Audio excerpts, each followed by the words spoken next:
La plus grande offensive en Europe depuis la Seconde Guerre mondiale. C'est ainsi que l'Ukraine décrit l'intensification des combats dans le Donbass.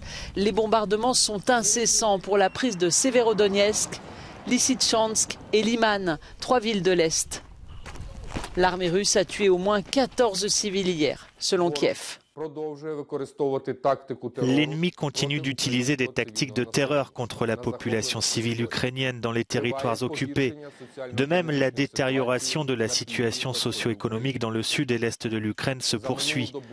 Au cours de la journée écoulée, 16 attaques ont été repoussées dans les directions de Donetsk et de Louhansk.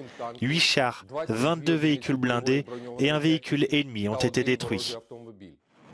Alors que l'invasion russe est entrée dans son 4e mois, Moscou prévoit de continuer à se battre longtemps en Ukraine pour atteindre tous les objectifs fixés par le président Poutine.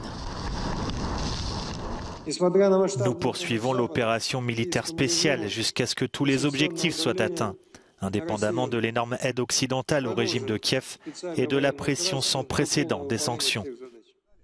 À Mariupol, les corps de plus de 200 personnes ont été retrouvés dans les décombres d'un immeuble. 21 000 personnes auraient été tuées dans la ville tombée aux mains de l'ennemi.